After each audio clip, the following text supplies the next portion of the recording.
So hello student, welcome to learn with Pankaj official के एक नए वीडियो में। तो आज की इस वीडियो में हम बात करेंगे 2023 में आपका मैथ का पेपर कैसा आएगा। जी हाँ, आपका 21 फरवरी को मैथ का पेपर है।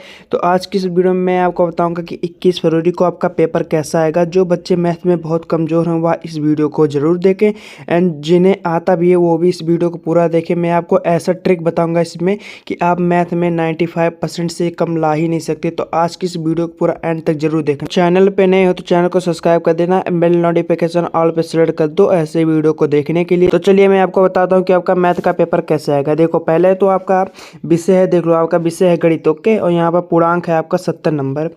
देखो, समय दिया है 3 घंटा 15 मिनट आपका समय रहता है। कुछ यहाँ पर निर्देशांक दिए हुए हैं। प्रारंभ के 15 मिनट आपको प्रश्न पत्र पढ़ने के लिए निर्धारित है, ठीक है। उसके बाद यहाँ भी कुछ निर्देशांक दिए हुए हैं, आप इन्हें पढ़ सकते हो वरना छोड़ दो, कोई बात नहीं। मैं आपको ऐसे बता दे रहा हूँ, आप यहीं पर देख लो। बोर्ड पे इतना टाइम मत वेस्ट करना, ठीक है।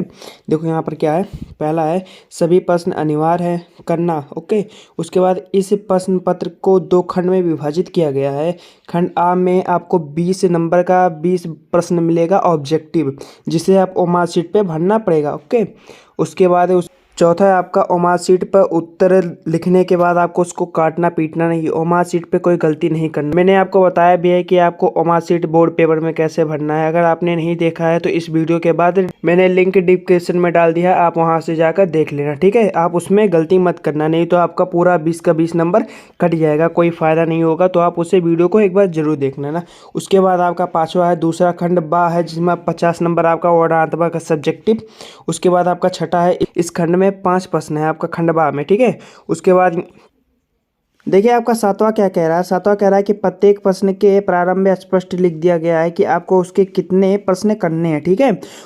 उसके बाद आपका आठवां है कि कह रहा है कि प्रश्न के सामने उसके अंक लिखे हुए हैं। उसके बाद प्रथम से स्टार्ट करें एंड एंड तक जाइए, उस पर टाइम मस्त वेस्ट कीजिए जो आपको नहीं आता, ठीक है। उस पर टाइम मस्त वेस्ट करो, जो आपको नहीं आता उसे आप लास्ट में भी कर सकते हो। तो चलिए स्टार्ट करते हैं पहले खंड आ से।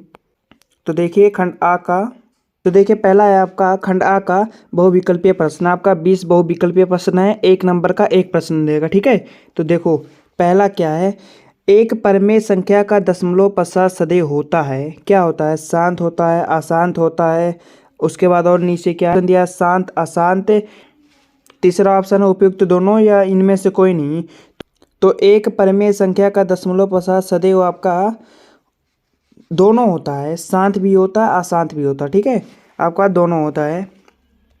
अब इसमें बहुत से बच्चे गलती कर देंगे, तो आपको वो नहीं करना, आपको दोनों पे लगाना है। कहेंगे एक परिमेय संख्या, तो परिमेय संख्या सिर्फ शांत होगा, तो ऐसा नहीं है, दोनों होगा। परिमेय संख्या शांत भी होता है अशांत भी होता है, ठीक है। उसके बाद चलिए दूसरा प्रश्न देखते हैं। देखिए आपका दूसरा प्रश्न क्या कह रहा है, कह रहा है एक शून्योत्तर परिमेय संख्या और एक अपरिमेय संख्या का गुणनफल होता है। एक शून्योत्तर परिमेय संख्या है और एक अपरिमेय संख्या, उन दोनों को गुणा कर दें तो उनका गुणनफल क्या होगा। पहला है सदैव अपरिमेय संख्या, दूसरा सदैव परिमेय संख्या, या तीसरा है अपरिमेय या परिमेय संख्या, और चौथा है एक। तो आपका क्या होगा, आपका पहला है सदैव अपरिमेय संख्या, आपका सही है, पहला ऑप्शन सही है। चलिए तीसरा नंबर प्रश्न देखते हैं। तीसरा नंबर प्रश्न क्या कह रहा है कि रेखाएं x बराबर 0 और 2x + 3y बराबर 12 का प्रतिच्छेदित बिंदु है, आपका क्या होगा। आप इसे लगा के भी देख सकते हो, मैं आपको ऐसे बता दे रहा हूँ। ये आपका दूसरा सही है, ठीक है। 0,4 आपका सही है। 0 पे आपका 0 रहेगा, एंड y पे आपका 4 रहेगा, ठीक है। आपका y पे 4 रहेगा। चलिए देखते हैं चौथा नंबर प्रश्न। तो देखिए चौथा नंबर प्रश्न क्या कह रहा है कि वह सबसे बड़ी संख्या जिससे 70 और 125 को विभाजित करने पर क्रमशः शेषफल 5 और 8 प्राप्त होता है, वह संख्या ज्ञात करना है। तो आपका वह संख्या 13 होगा। ऑप्शन ए सही है, आपका 13 होगा, ठीक है। उसके बाद पांचवा नंबर प्रश्न क्या है, कह रहा है कि समीकरण 2x ay बराबर 1, 2x + ay बराबर 1 तथा समीकरण 3x - 5y बराबर 7 का कोई भी एक हल नहीं होगा यदि a का मान, अगर हम a का मान क्या रख दें कि इन दोनों समीकरणों का कोई एक हल नहीं होगा। तो देखो पहला क्या आपका 3/10 या -3/10 या -10/3 या 10/3। तो आपका तो आपका ये तीसरा सही है। -10/3 आप इसे रखोगे तो इन दोनों का कोई हल नहीं होगा, ठीक है। उसके बाद चलिए छठा नंबर प्रश्न देखते हैं। देखिए छठा प्रश्न क्या है, द्विघात समीकरण 2x² - 4x + 3 = 0 के बारे में निम्नलिखित कथनों पर विचार कीजिए। कुछ कथन दिए गए हैं इस समीकरण के बारे में, आपको उसको विचार करना। पहला आपका दिए गए समीकरण का विभक्तर 0 से कम होगा। दूसरा है समीकरण के कोई मूल वास्तविक नहीं है। तीसरा समीकरण का विभक्तर 0 होगा। या चौथा है कि समीकरण के मूल वास्तविक हैं। तो इनमें से क्या होगा आपका ए और बी आपका दोनों सही है। चलो ये को यहाँ पर लगाना है। पहला आपका सही है, ठीक है, पहला आपका सही। देखिए आपका 7वां नंबर प्रश्न है कि ए ओ बी सी एक आयत है जिसके 3 शीर्ष ए 0,3 ओ 0,3 और बी 5,0 और इसका विकर्ण आपको ज्ञात करना है। तो आप लोग इसके फॉर्मूला लगा सकते हैं। मैं आपको ऐसे बता देना, आपका दूसरा नंबर सही है। आप लोग लगा के चेक कर लेना, ठीक है। देखिए 8वां आपका क्या कह रहा है कि समीकरण x² + kx - 5/4 = 0 का एक मूल्य 1/2 है। तो k का मान ज्ञात करना है। आपको k का मान ज्ञात करना है, ठीक है। तो आपको k का मान आपका होगा 2 आपका सही है, आपका ए सही है, ठीक है। के 9वां प्रश्न आपका क्या है कि दो त्रिभुज समरूप होते हैं। दो त्रिभुज कब समरूप होते हैं? पहला, यदि उनके संगत कोण बराबर हो। या दूसरा, उनकी संगत भुजाएं एक ही अनुपात समानुपाती हो। या तीसरा, उपयुक्त दोनों। या चौथा, इनमें से कोई नहीं। तो आपका तीसरा सही है, आपका तीसरा सही है इन दोनों में, ठीक है। आपका ए और बी दोनों सही है, इसलिए तीसरा उपयुक्त दोनों। उसके बाद चलिए 10वां नंबर। देखिए 10वां प्रश्न क्या है, यदि समकोण त्रिभुज एबीसी है, एबीसी एक समकोण त्रिभुज, ठीक है, उसमें कोण सी आपका 90 है और AC बराबर 3 सेंटीमीटर और BC बराबर 4 सेंटीमीटर, ठीक है। तो बिंदु C से जाने वाली माध्यक की माप होगी। माध्यक की माप आपको ज्ञात करना है। ये आपका शायद त्रिकोणमिति से है ना, तो आपको इसे ज्ञात करना है। तो देखिए आपका 2.5 सेंटीमीटर आपका सही रहेगा। आपका 2.5 सही है। उसके बाद चलिए देखते हैं। देखिए 11वां नंबर प्रश्न क्या कह रहा है कि एक समचतुर्भुज के विकर्ण की लंबाई 16 सेंटीमीटर और 12 सेंटीमीटर है, तब इस चतुर्भुज की लंबाई क्या होगी, ठीक है। तो चलिए ऑप्शन देखते हैं।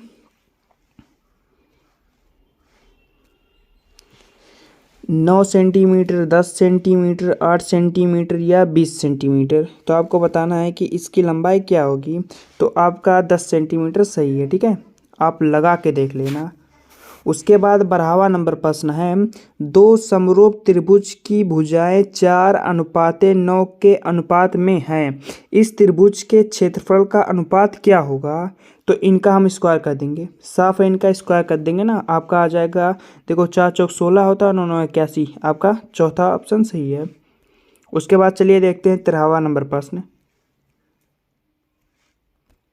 13वां नंबर प्रश्न क्या है, आपका कह रहा है कि यदि 4 tan थीटा बराबर 3 है तो 4 sin माइनस कॉस थीटा और 4 sin प्लस कॉस थीटा बराबर है, किसके बराबर है? तो आपका 3 के बराबर है, ठीक है, 1/2 के बराबर होगा, ओके। इसके बाद चलिए 14 नंबर प्रश्न देखते हैं। 14 नंबर प्रश्न है कि sin 45 और बटा cos 15 का मान होगा। sin 45 बटा cos 15 का मान होगा। तो आपको इसका मान निकालना है, आपका ए सही जाएगा। ये दोनों बराबर आ जाएंगे, आप ऐसे काट देना, एक आ जाएगा, ठीक है। देखिए 15वां नंबर प्रश्न क्या है, यदि एक वृत्त का परिमाप वर्ग के परिमाप के बराबर है तो उनके क्षेत्रफल का अनुपात है। तो उनके क्षेत्रफल का अनुपात आपको ज्ञात करना है। तो उनके क्षेत्रफल का अनुपात क्या होगा आपका? देखिए ऑप्शन बी आपका सही होगा, 14/11। 14/11 आपका सही होगा, ठीक है, 14/11 आपका सही है। उसके बाद 16 नंबर प्रश्न है आपका, दो गोलों के आयतनों का अनुपात इतना है, ठीक है, उनके पृष्ठीय क्षेत्रफल का अनुपात ज्ञात कीजिए। उनके पृष्ठीय क्षेत्रफल का अनुपात ज्ञात करना है। तो आप लोग इसे कर लेना, मैं आपको आंसर बता रहा हूँ, 16/9, 16/9 या 16:9 आपका सही है, चौथा, ठीक है। उसके बाद आपका 7वां नंबर प्रश्न है 1 से 10 तक की धनात्मक विषम पूर्णांकों का समांतर माध्य होगा। धनात्मक विषम पूर्णांकों का समांतर माध्य होगा आपका 5 आंसर है। ठीक है, देखो उसमें 5 कहाँ है? ऑप्शन नंबर 4 5 सही है।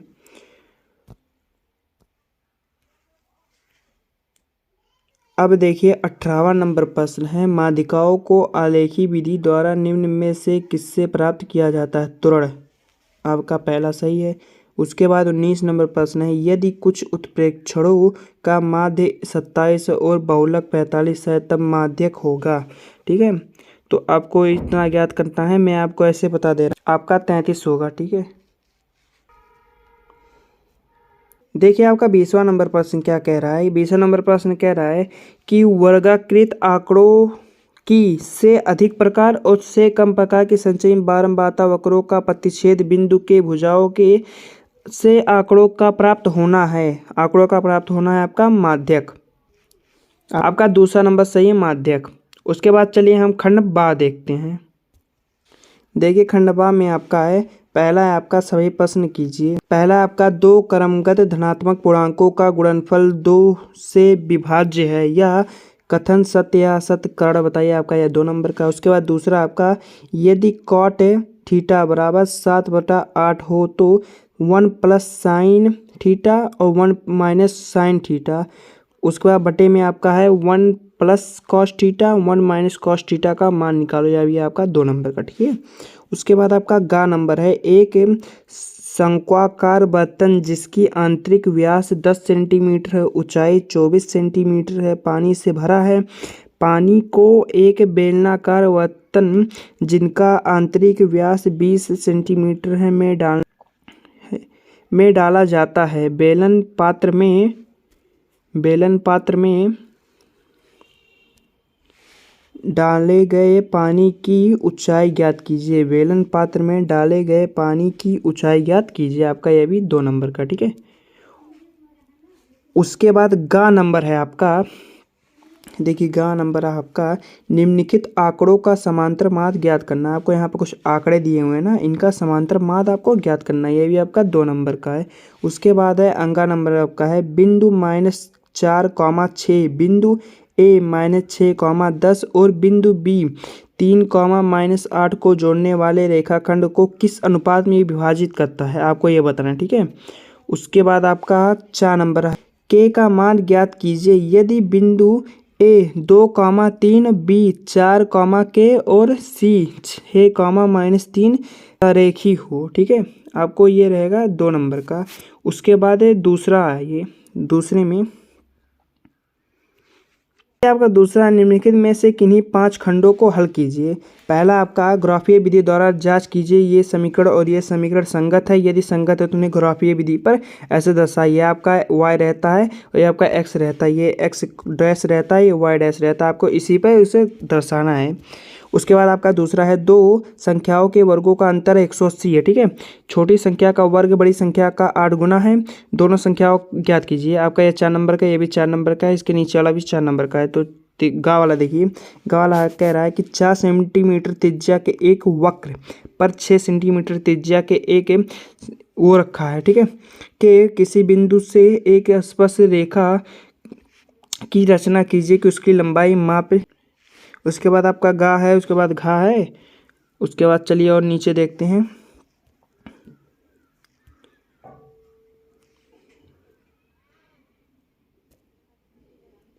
उसके बाद आपका यहाँ पर कुछ दिया है कि निम्नलिखित समीकरणों के युग्म को रैखिक समीकरण युग में बदलिए। आपको यहाँ पर एक समीकरण दिया है, आपका मोस्ट इम्पॉर्टेंट है। ठीक है, ये आपका हर साल पूछता है, आप इसे कर लेना, आपके बुक में होगा, आप इसे कर लेना। उसके बाद यहाँ है, यहाँ देखो, यहाँ क्या कह रहा है कि 3 वर्ष पूर्व रहमान की आयु वर्षों में का व्युत्क्रमानुपात अब से 5 वर्ष पश्चात वर्षों के व्युत्क्रमानुपात का योग 1/3 है, उसकी वर्तमान आयु ज्ञात करना है आपको। यह आपका 6 नंबर का। उसके बाद आपका यहाँ चौथा नंबर दिया है आपका 9वें लेसन पे, एंड 5वां भी दिया है आपका अथवा करके 9वें लेसन का है। उसके बाद और 5वां, उसके बाद आपका 5वां है 9वें, ये आपका 13 लेसन से है। आपका ये 13 लेसन से, ठीक है। आप इसे भी कर लेना। आपका ये बड़े बड़े नंबरों में आता है ये सब प्रश्न। एंड उसके बाद आपका ये भी 13 लेसन से है। उसके बाद ये भी आपका 13 लेसन से है। बड़े नंबरों में आया, आपका 6-6 नंबर में आया है। तो आपको आज का जितना भी मैथ का क्वेश्चन बताया है वो आपके लिए मोस्ट इम्पॉर्टेंट है। हो सकता है तो आप जब पेपर देने जाओ तो आपके सामने यही सब क्वेश्चन आ जाएगा। तो आज की इस वीडियो को पूरा 1-2-3 बार देख लेना पेपर से पहले। हो सकता है तो आपके पेपर में यही पूरा क्वेश्चन सेम आ जाए, क्योंकि 30% आपके मॉडल पेपर से भी आता है। तो ये बात ध्यान रखना, ठीक है। इसे अच्छे से हल कर लेना। उसके बाद आपके पास समय कम बचा है तो पढ़ाई करो ज़्यादा 2-3 घंटे आप मैथ पे दो। 2-3 घंटे आपको मैथ पे देना पड़ेगा। तो आई होप आज का यह वीडियो आपको पसंद आया। वीडियो पसंद आया तो वीडियो को लाइक कर देना। एंड चैनल पे नए हो तो चैनल को सब्सक्राइब कर देना ऐसे वीडियो को देखने के लिए। हम मिलते हैं इसकी नेक्स्ट वीडियो में, तब तक के लिए बाय।